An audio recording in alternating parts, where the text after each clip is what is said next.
Have you ever been awake at 3 a.m. and felt like something was off? Maybe a shadow moved where it shouldn't have, or you heard a whisper when no one was around. They call it the witching hour, a time when the veil between our world and the unknown is at its thinnest. Get ready for chilling stories that will make you think twice before staying up late. Turn off the lights, put on your headphones, and let's begin.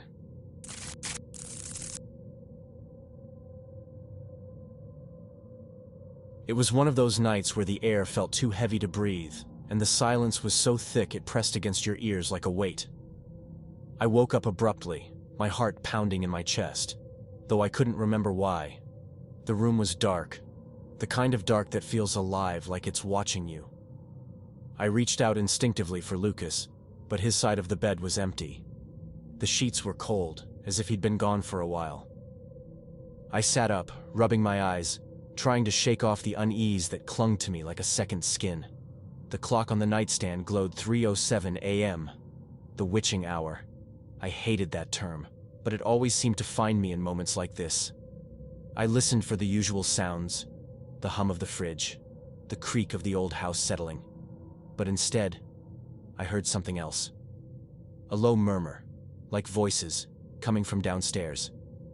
My first thought was that Lucas was up, maybe talking to himself or on the phone. He'd been stressed lately, work keeping him up at odd hours. But something about the sound made my skin crawl. It wasn't just one voice. It was a conversation, hushed and urgent, like two people trying not to be overheard. Except we were the only ones in the house. I swung my legs over the side of the bed, my feet hitting the cold hardwood floor. The whispers grew louder as I moved toward the door, my pulse quickening with each step.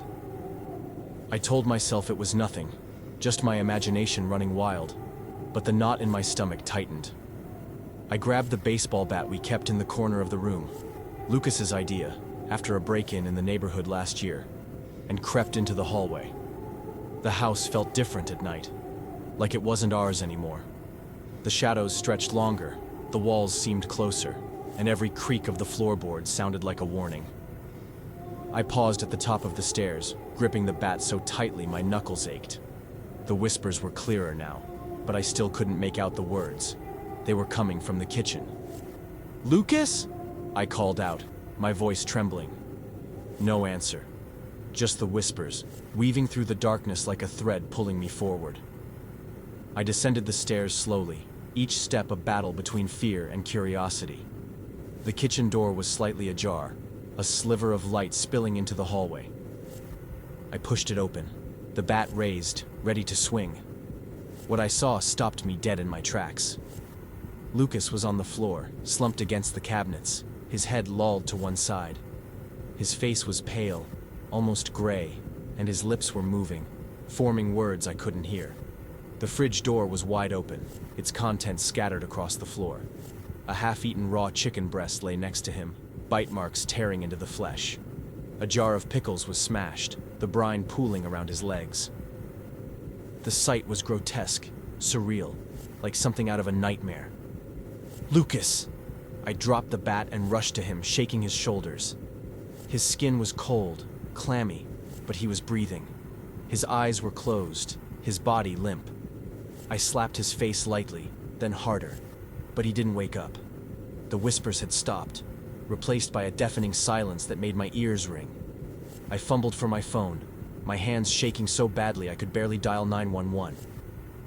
Just as I was about to hit call, Lucas's eyes snapped open. He gasped, his body jerking upright like he'd been electrocuted. I stumbled back, nearly dropping the phone. "What the hell?" he muttered, looking around like he had no idea where he was. His eyes were bloodshot, his hair matted with sweat. He looked at me, then at the mess around him, and his face twisted in confusion. "What happened?" "You tell me," I said, my voice sharp with fear and anger. "I found you like this. What were you doing? Why were you eating that?" I gestured to the raw chicken, my stomach churning. Lucas stared at it, his expression blank. I don't remember. I was in bed, and then..." He trailed off, shaking his head. "I don't know." "You were talking," I said. "I heard voices. Were you on the phone?" "No," he said quickly. I left my phone in the bedroom. The next few days were a blur. Lucas seemed fine, but I couldn't shake the feeling that something was off. He was jumpy, distracted, and he started sleeping with the lights on. I tried to convince myself it was just stress, but then it happened again. This time, I was ready. I woke up to the sound of footsteps, heavy and deliberate, moving down the hallway. I grabbed the bat and followed, my heart in my throat. Lucas was in the kitchen again, but this time he was standing, his back to me. The fridge door was open, and he was reaching inside, pulling out a carton of eggs. "Lucas," I said, my voice low and steady. He didn't respond. I stepped closer, the bat raised. "Lucas, stop!" He turned to me and I froze. His eyes were black, completely black, like two voids staring back at me. His mouth was moving, but the words weren't his. They were guttural, alien, a language I couldn't understand. I swung the bat, aiming for his shoulder, hoping to snap him out of it. He caught it midair, his grip like iron, and twisted it out of my hands. "I'm hungry," he said, his voice a distorted echo of his own. Then he collapsed, the blackness fading from his eyes as he hit the floor. I called 911 this time, but by the time they arrived, Lucas was awake again, claiming he had no memory of what happened. The paramedics checked him out, found nothing wrong, and left with a shrug. But I knew better. Whatever was happening to him, it wasn't normal. We tried everything: therapy, medication, even an exorcism, but nothing worked. In the end, we had to leave. We sold the house, moved to a new city, and Lucas started seeing a specialist. The episode stopped, but the fear never did. Every time I look at him, I imagine a shadow of something else lurking behind his eyes, waiting for the right moment to take control again.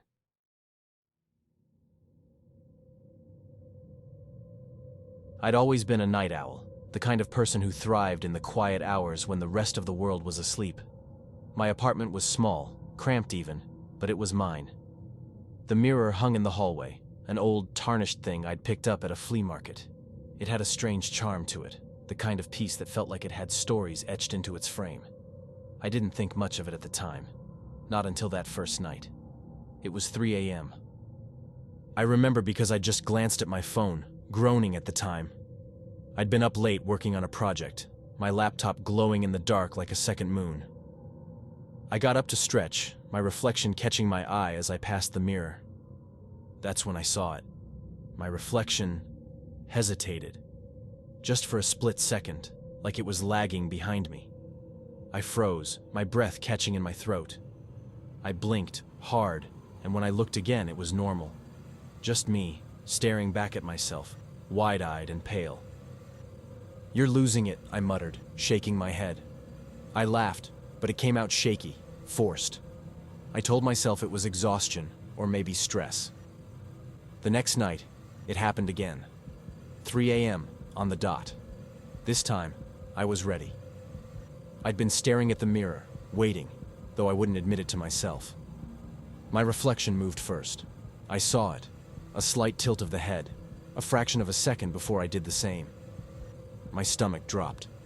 I stepped closer, my heart pounding in my ears. The reflection stepped closer too, but its movements were jerky, unnatural, like it was learning how to mimic me. "What a hell?" I whispered, my voice trembling. The reflection's lips moved, but no sound came out.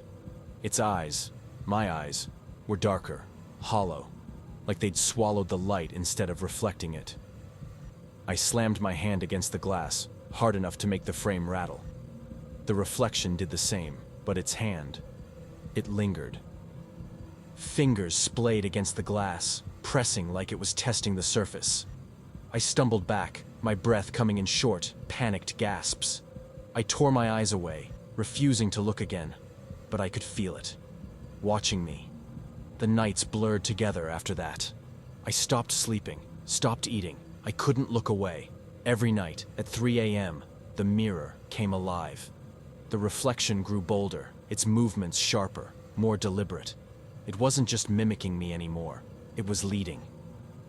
I'd catch it smiling when I wasn't, tilting its head as if studying me. Once, it raised a hand and waved, slow and deliberate.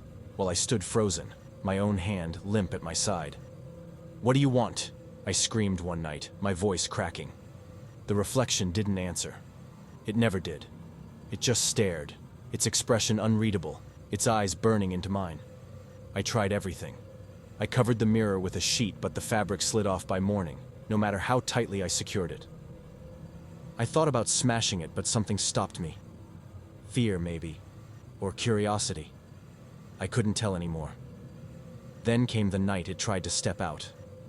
I was standing in front of the mirror, my arms crossed, my jaw clenched. The reflection mirrored me, but its eyes, they were different. Hungry. Desperate. I don't know how long we stood there, locked in that silent battle, but I felt it before I saw it. A chill, sharp and sudden, crawling up my spine. The air around me thickened, heavy with something I couldn't name. The reflection moved first. It uncrossed its arms, slowly, deliberately, and took a step forward. I didn't move. I couldn't. My body was frozen, my mind screaming at me to run, to look away, to do anything but stand there. The reflection took another step, and another, until it was right up against the glass. Its hand pressed against the surface, and this time, the glass rippled like water. I stumbled back, my legs giving out beneath me. I hit the floor hard, my breath coming in ragged gasps. The reflection didn't stop. It leaned forward, its face pressing against the glass, distorting its features. The glass groaned, a low, guttural sound that made my skin crawl. Cracks spiderwebbed out from where its hand touched, spreading fast. "No," I whispered, scrambling to my feet. "No, no, no." The glass shattered. I don't remember much after that. Just fragments, cold hands grabbing me, a voice that wasn't mine whispering in my ear, the sensation of being pulled, dragged, into something dark and endless. When I woke up, I was on the floor, the mirror intact, the hallway silent. I moved out the next day, left everything behind, the mirror, the apartment, the life I'd built. I don't sleep much anymore, and I never ever look in mirrors after 3 a.m.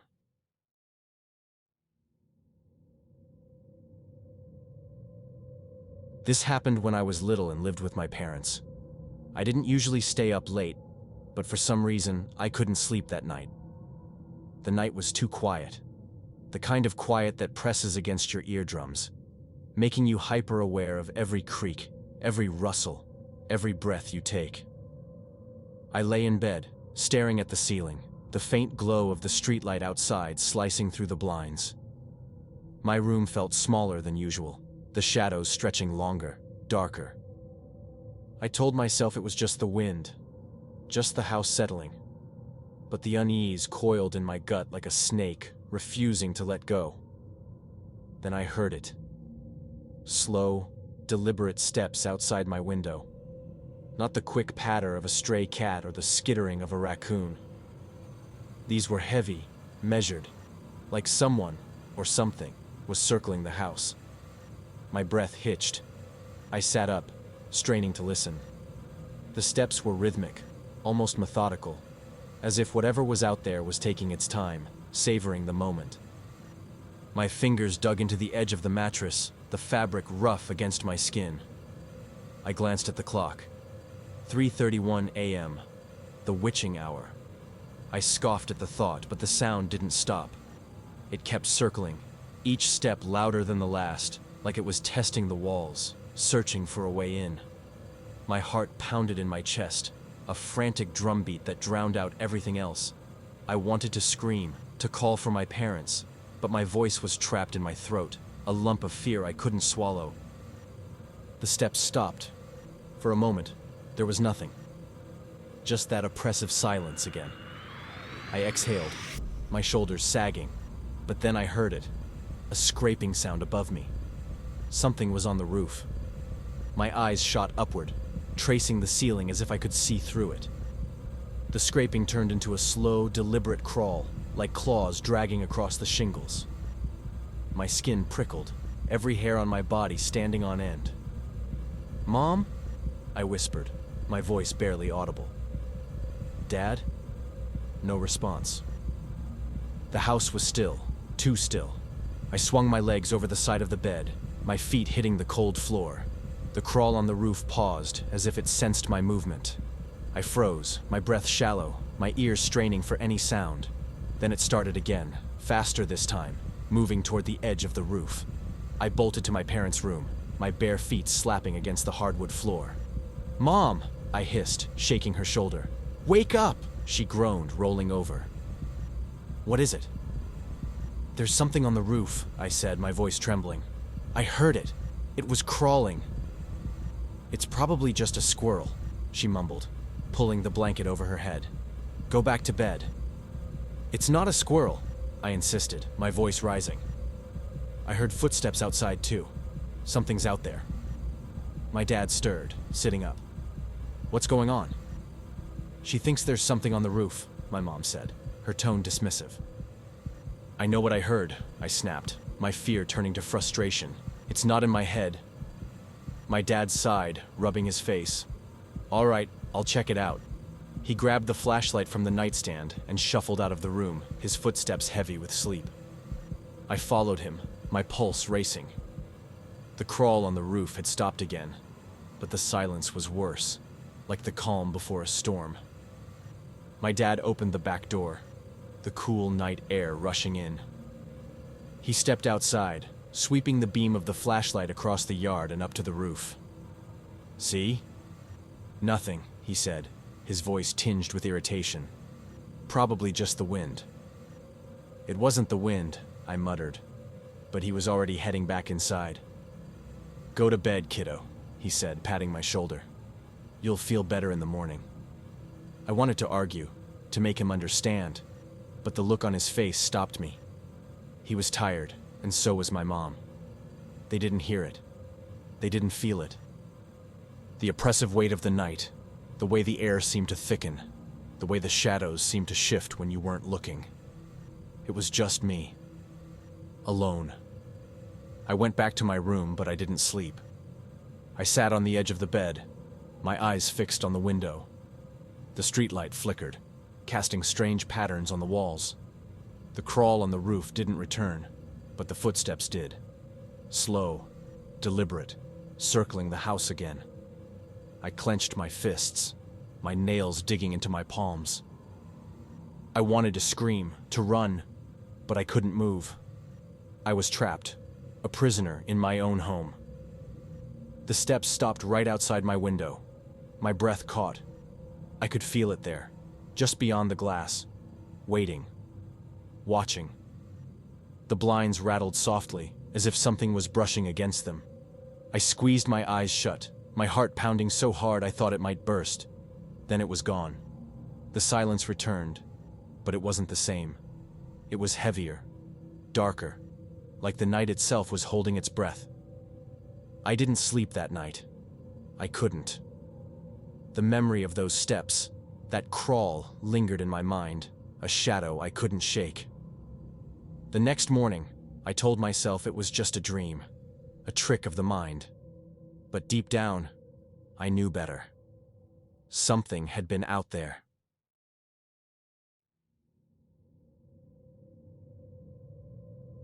The light flicked on again. I jerked upright in bed, my heart slamming against my ribs like it was trying to escape. The room was too bright, too sharp, and I squinted against the glare. My hand shot out to the switch on the wall, slapping it down. The darkness rushed back in, heavy and suffocating. I sat there breathing hard, staring at the spot where the switch was. My fingers still tingled from the touch. This was the third time tonight. I'd been living alone in this apartment for 6 months. It wasn't much, a one-bedroom box with peeling paint and a fridge that hummed like it was plotting something. But it was mine. I had a routine. Up at 6, coffee, work, home by 7, dinner, TV, bed. Rinse, repeat. Nothing fancy, nothing unexpected. Until tonight. The first time it happened, I thought I'd imagined it. I was almost asleep, that hazy place where dreams start to bleed into reality, when the light snapped on. I'd groaned, rolled over, and shut it off. Probably just forgot to flip the switch all the way. Happens. The second time, I'd been more awake. I'd stared at the light, my hand hovering over the switch before turning it off again. My skin had prickled, but I told myself it was nothing. A faulty wire, a short circuit, something explainable. But this time, I couldn't explain it. I swung my legs over the side of the bed, the floor cold under my feet. The room felt wrong, too still, too quiet. Even the hum of the fridge had stopped. I reached for my phone on the nightstand, the screen blinding me for a second before I dimmed it. 2:47 a.m., the witching hour. I'd heard the term before, but I'd never put much stock in it. Superstition, folklore. But now, sitting in the dark, the phrase clawed at the back of my mind. I stood, my legs shaky, and walked to the light switch. I ran my fingers over it, feeling the smooth plastic. Nothing unusual. No loose wires, no sparks. Just a switch. I flipped it on and off a few times, the light obediently following my commands. No flicker, no delay, nothing. "Get a grip," I muttered, my voice too loud in the silence. I went to the kitchen, my footsteps echoing in the empty apartment. The fridge hummed back to life as I opened it, the sound almost comforting. I grabbed a bottle of water and twisted the cap off, drinking deeply. The cold helped, grounded me. I leaned against the counter, staring at the faint glow of the streetlight through the blinds. Normal things, real things. But when I turned to go back to bed, the light in the hallway was on. I froze, the bottle slipping from my hand and hitting the floor with a dull thud. Water splashed over my feet, but I didn't move.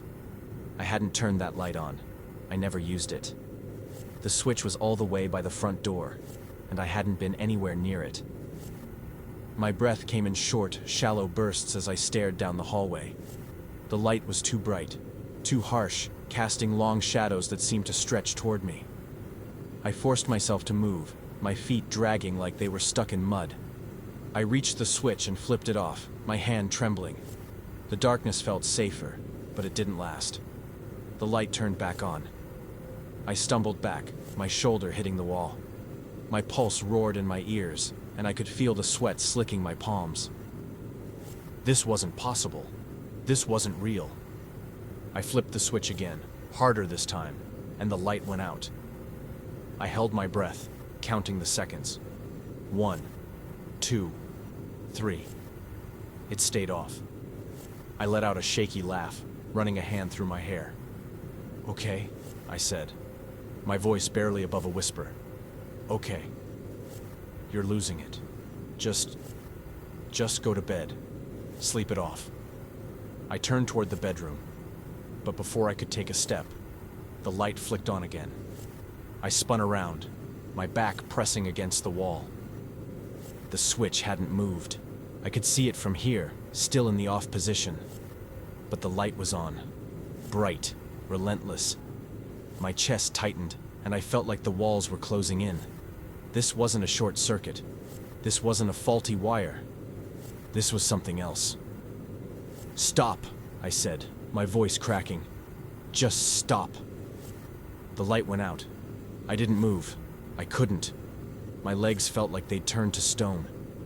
The darkness was absolute, pressing in on me from all sides. I strained to hear something, anything, but the silence was deafening. Then, faintly, I heard it. A sound. Soft, almost imperceptible, like someone whispering. My breath hitched, and I edged along the wall toward the bedroom. The sound grew louder, more distinct. Words. I couldn't make them out, but they were there, threading through the air like smoke. My hand found the doorframe, and I gripped it hard, my knuckles white. The whispering stopped. I stepped into the bedroom, my eyes darting to every corner. The room was empty. Just my bed, my dresser, the window. Normal. Safe. But the air felt heavy, charged, like the moment before a storm. I sat on the edge of the bed, my head in my hands. I needed to think, to figure this out. But my mind was a jumble of fear and disbelief. The light turned on. I didn't look up. I couldn't. My whole body was shaking and I felt like I was going to be sick. The whispering started again, louder this time, closer. I squeezed my eyes shut, trying to block it out, but the words slithered into my ears, cold and sharp. So alone. I heard it this time. My head snapped up and I stared at the light.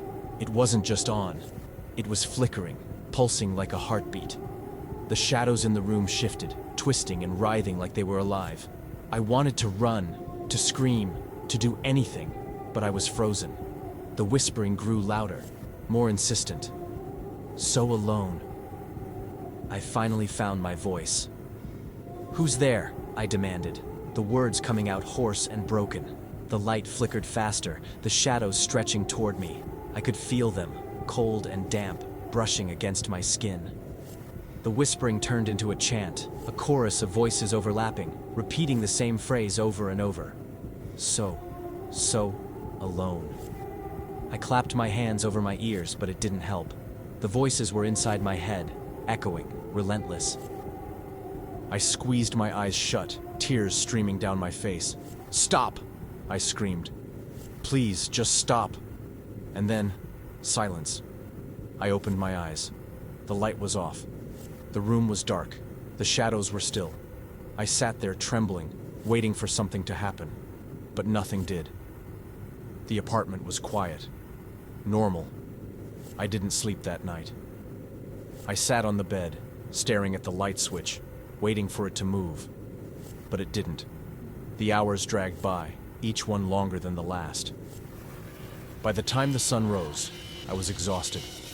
But I didn't feel safe. I called my landlord that morning, my voice steady despite the fear gnawing at my insides. I told him about the wiring, about the lights. He promised to send someone to check it out. But I knew it wasn't the wiring. I knew it wasn't anything he could fix. I thought about leaving, packing up and getting as far away from that apartment as I could. But something stopped me.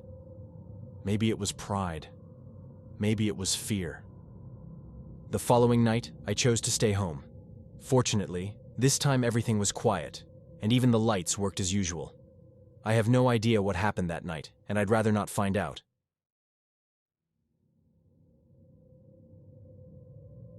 The hotel room smelled faintly of bleach and something else. Something stale, like old cigarettes trapped in the walls. I tossed my bag onto the bed, the springs creaking under the weight, and glanced around. The place was standard. Beige walls, a desk with a chair that looked like it had been salvaged from the 80s, and a TV bolted to a stand. The kind of room you forget the moment you leave. I didn't plan to stay long anyway. Just a quick stopover, a few hours of sleep before hitting the road again. I didn't dream often, and when I did, it was usually nonsense. Running late for a meeting, showing up to school in my underwear, that kind of thing. But that night, it was different. The dream came sharp and sudden, like a blade slicing through the dark. I was in the room, but it wasn't the same. The walls were closer, the air thicker, and there was something in the corner, a shadow that didn't belong.